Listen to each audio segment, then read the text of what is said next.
Just kind of a day in the life in 1950s Hollywood of the head of a Hollywood studio, Eddie Mannix, who's played by Josh Brolin, and he just has to deal with all of these, different scenarios that are going on. He has this one cowboy who's not actually a good actor. Scarlett Johansson plays a mermaid actress, and then on top of that, one of his actors goes missing. Baird Whitlock, who's played by George Clooney, and then all of these, crazy events ensue. We get, different stories from all the different, film lots where all these different movies are being filmed, and all of the stories just kind of weave together, and it's just this kind of chaotic mayhem, and it takes place over, really only like 2 days. So it's really, the whole thing's just kind of supposed to be a crazy day in the life in 1950s Hollywood. I didn't really know what to think going in and after the movie, because I guess I'm used to more of a linear plot following a couple of characters, but there was a ton of tiny little plot lines going on everywhere. Definitely. Where you might see in the previews that George Clooney gets kidnapped and that was the main event. It by far is not. Like, that's just one of the many things that happens in this movie, and it essentially it hits a very target audience, and I suppose I was not necessarily one of those. I was not part of that audience. It brings back a sort of nostalgia for the 1950s movies and what it was like back then when those movies were made.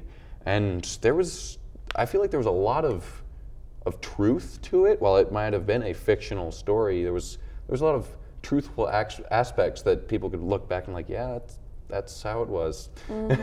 Even if it was a little bit exaggerated. Yeah.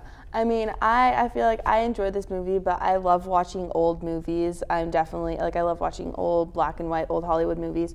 So that was probably part of the reason why. And I thought it was funny. The brand of humor was probably a little more targeted to a specific audience, but I really liked it. I mean, I know you said you thought some of the scenes kind of dragged on, but that was also part of the humor in it, I thought. Just it was almost so over the top and ridiculous sometimes that it was funny.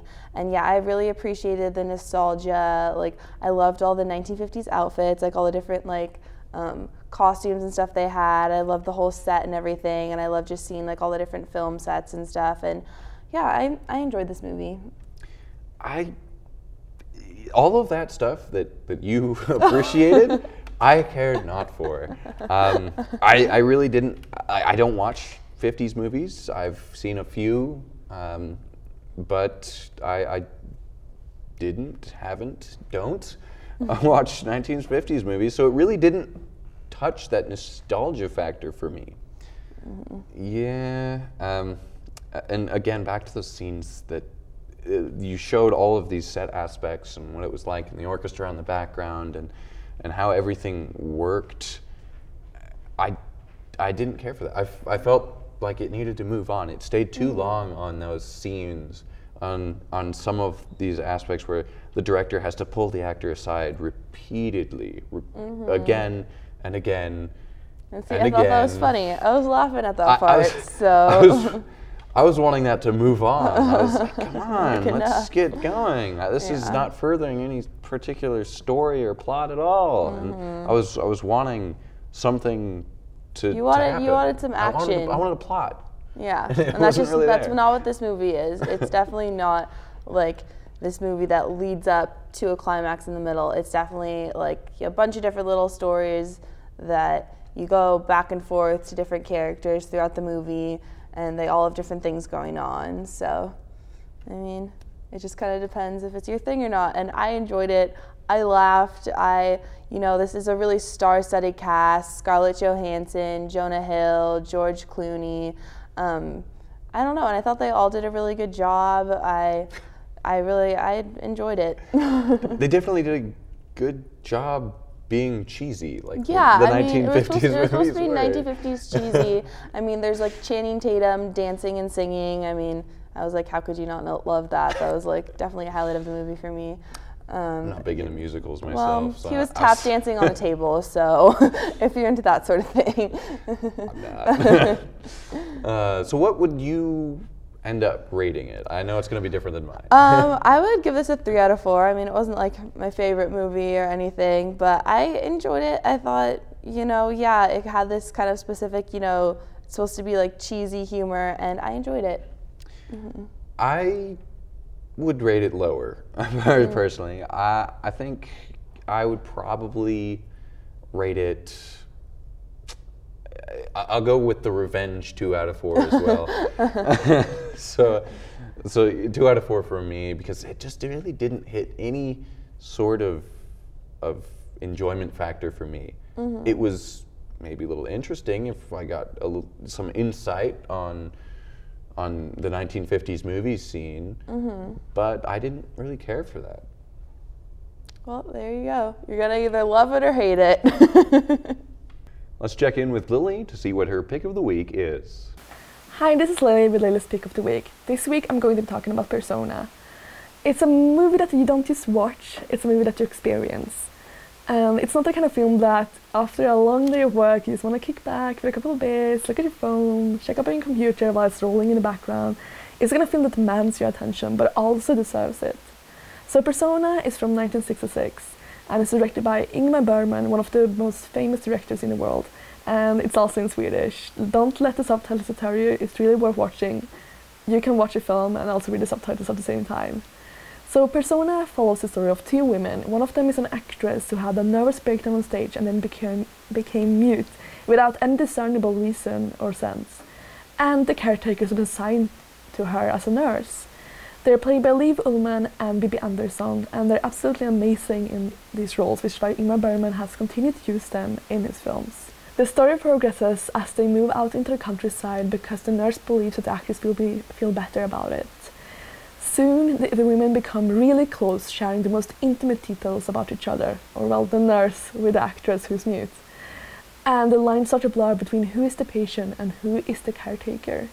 They sort of become each other's personas. This film contains very dark themes of death and insanity. It's not light-hearted in any sense. Its visuals and its kind of message is very aggressive, but not in any kind of violent, gory, typically horror way. It's a very minimalist horror film. It's basically psychological, and most of the film is just a conversation between these 2 women, which is very one-sided because one of them is mute. So while it's a very minimalist horror, it makes directors like Lars von Trier seem meek in comparison while using far less blood. And in the intro sequence, which was one of the most famous intro sequences, I want to say, of all time, is 7 minutes long, and it contains such graphic and harrowing images that you might not get on the first time watching it, but maybe on the second time with the whole context of the film. But the images are so explicit it's been banned and censored in many countries. Ingmar Bergman once called Persona an investigation into cinematography, and the cinematographer of the film is Sven Nykvist, who's often worked with Bergman before. He's often labeled as one of the best cinematographers of the world, and it really shows in his Persona. It's black and white, very stark contrast, very beautiful lighting, and very, very deep and visually amazing shots, but also a lot of close-up. Ingmar Bergman once said that he thought that all other shots and close-ups were boring. And in a way, that is true. These close-ups allow the actresses really to shine in the roles and also to really portray these dark and unsettling themes. You're not used to see these people experience these emotions so close up without it becoming too theatrical or exaggerated, and now we get to. So Persona becomes a really intimate experience, while at the same time constantly reminding us that it's a performance we're watching, it's a film we're watching. At one point it even, without spoiling too much, literally burns up in flames, the film in front of your eyes. And at the same time, it's still a personal experience. It doesn't want to alienate you while using these filmmaking tools. It is truly, as I said, an experience rather than just something that you observe. So there's not much I can say about the film without spoiling too much. But if you dare to watch the second time around, I really recommend it, because there are many nuances you might not catch when you first watch it. But I also recommend to not watch it too late at night unless you want to have a horrible existential crisis before going to bed. So this has been Lily's pick of the week. Tune in next time for my next pick. Thanks for tuning in with us this week of Wazzu on Film. I'm Olivia. And I'm Cody. See you next time.